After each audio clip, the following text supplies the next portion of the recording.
I am Adora, He-Man's twin sister, and an alcoholic. Actually, it's Andrew, and this is Gayties Toys.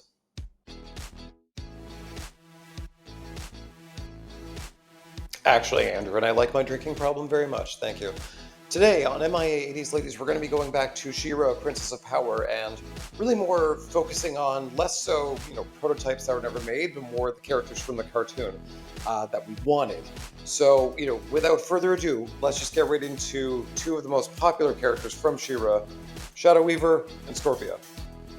We've already sort of gone over the history of Shira, Princess of Power, in past videos about largely the prototypes. I could have left out Filmation for the most part in those discussions, largely for this video specifically. Because Filmation was, of course, there almost at the beginning of He-Man and the Masters of the Universe. They were very much there from the jump with Shira, Princess of Power. As such, Filmation was there during, let's say, like the planning stages. So a lot of, early concepts for characters would be taken by Filmation and put into the show. If you've watched Alison Troy, Retro Troy Princess's video on Voltac, which I will link below, she really gets into sort of the dates and times of when Horde characters were, kind of conceived of. And, those early concepts would then be sort of shunted over to Filmation to go into it. And this is really where, a larger discrepancy between cartoon and toy stems from. And so, we'll get into more later. In Allison's video, we'll see, early concepts for Octavia, for Voltac, for even Multibot. And, really, it really boils down to where Filmation was there at ground level, and then, given the time it required them to go and make these cartoons, they really had to take these designs and run with it. Mattel, however, often went in a very different direction. This is perhaps most noticeable in the main cast themselves. In recent years, kind of early prototype photos have shown up showing basically, a familiar cast. These were the dolls basically, in final form, but they were painted in much more familiar colors that we would know in Filmation.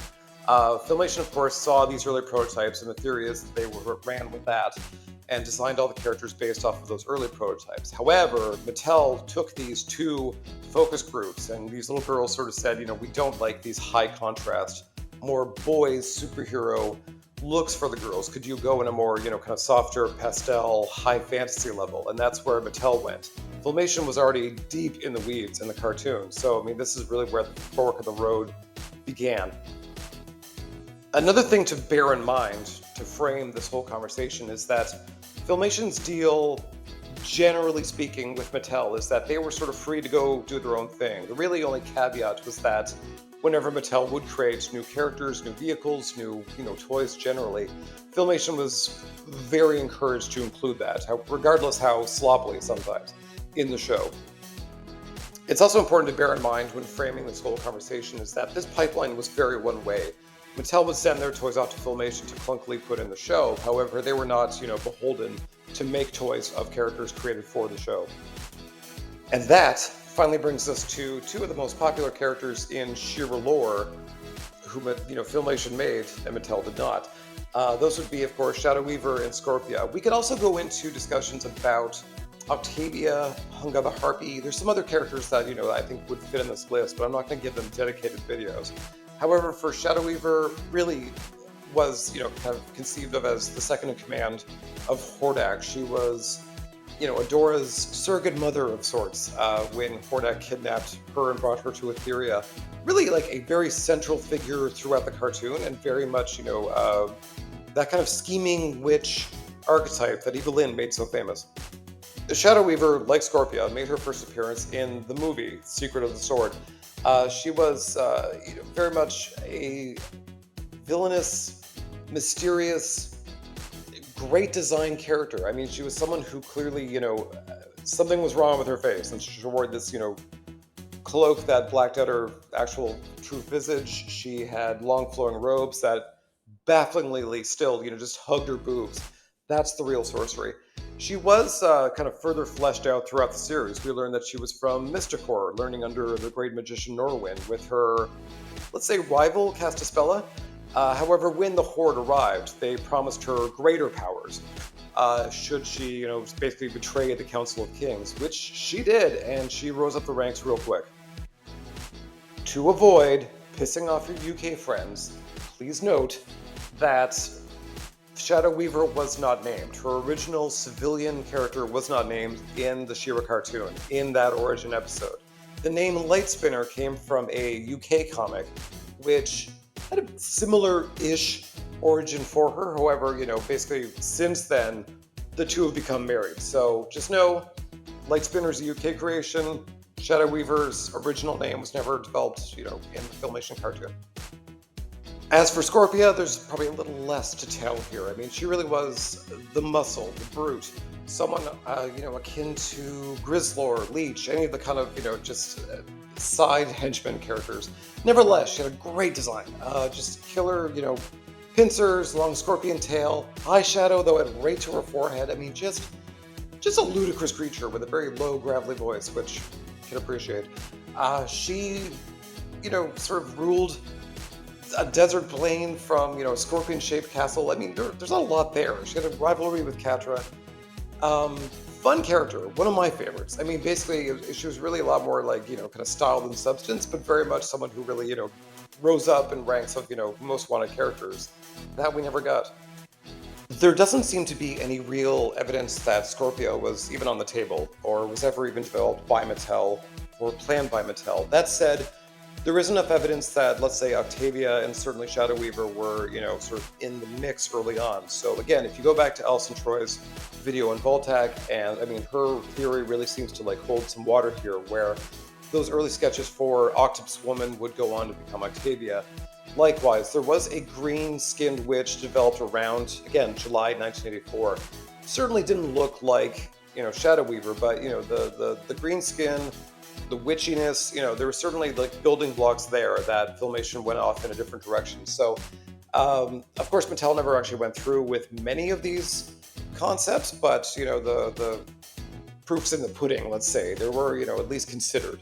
That said, neither were made. I mean, Mattel, when they actually got to the Shira line, went in, again, that very high fantasy route that the little girls actually wanted. It's one that a lot of girls actually prefer to the more superhero-y, frankly, kind of dark Filmation cartoon.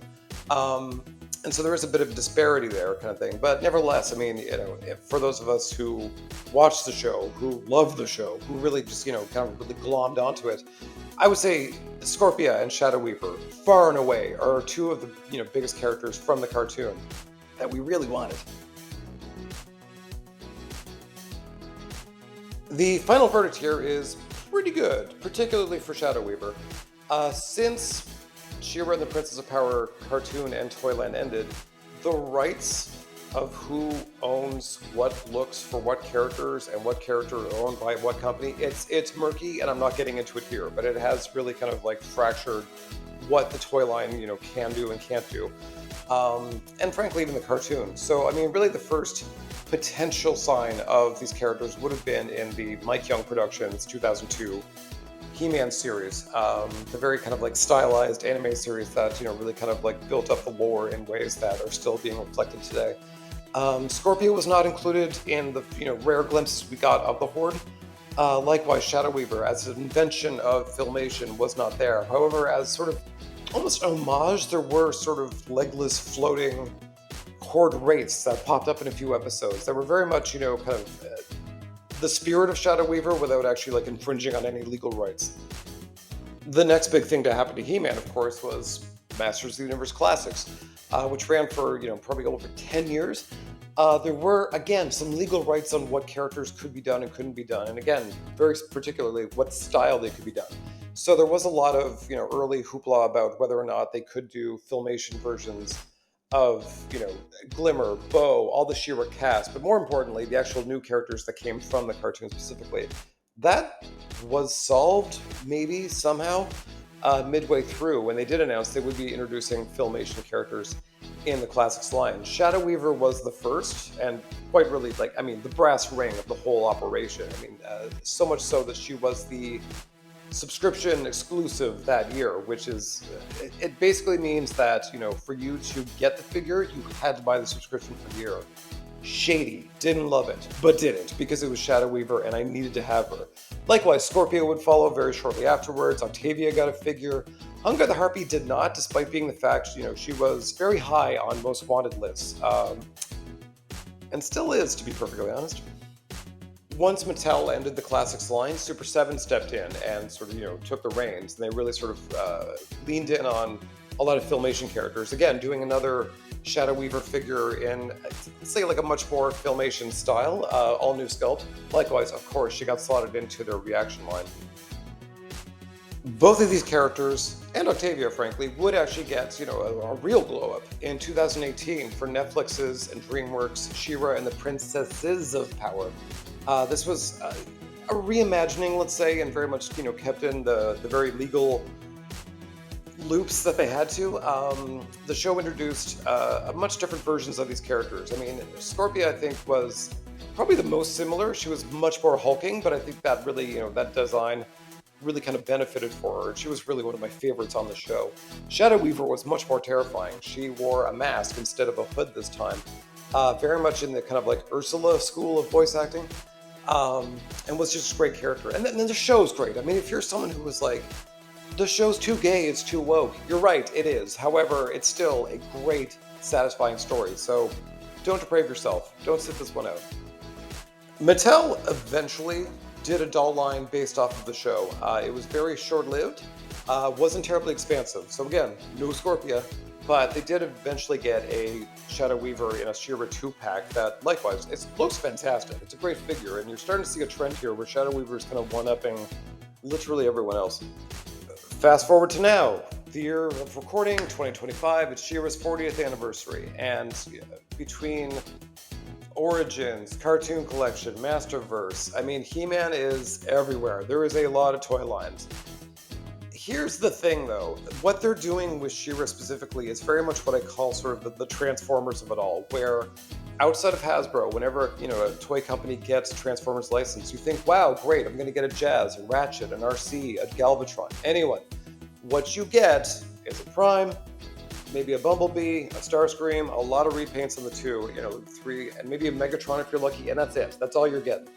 And Mattel seems to be following this formula where, you get a Shira, you'll probably get a Catra, always a Frost up for some reason, and then probably Shadow Weaver. And then they kind of like either stop or just go for a real long pause. So, coming in spring of 2025, which is the future for me right now, we will be getting Shadow Weaver in the Cartoon Collection, of course, and Bo, which is finally, breaking ranks there. I do really hope this line continues, particularly for the anniversary, but there's a trend happening here that I think it's going to be a real slow slog for us to get, a real main cast of Princess of Power, and that for Scorpia, for Octavia, especially for Hunger the Harpy, I mean, if we're going to get them, it's going to be a long, long time. So I don't want to be pessimistic, but I think it's going to be a bit of a wait, if at all. That said, I haven't really got to do Custom Corner on this channel in a while, and I would like to sort of, illustrate that there are options if you do want a Shadow Weaver or Scorpia for your vintage collection. So there have been many, of course, these being very popular characters that were very, much wanted back in the day. Customizers have been doing them for a long time. So I think, two of my faves that I've purchased in the past would be, say, Gary Anderson or Adams Customs, where they take either, very kind of proper Filmation looks, or they sort of kind of, Princess of Power dollify it up. So, I mean, there's certainly options out there, and there's certainly, options now. So, I mean, it's really a good time to be a Shira fan, where we have, between the fan community, between Mattel being really invested in it, there's certainly a lot of hope for these characters. And these are the final verdicts I really like, where we, we're robbed of the chance back in the day, but we're, we have a wealth of opportunity now. So that's really about it for these two characters, as well as, the others created for Filmation. I want to thank you for watching, for liking, for sharing, for subscribing, all those YouTube things. And I will see you next time on MIA 80s Ladies.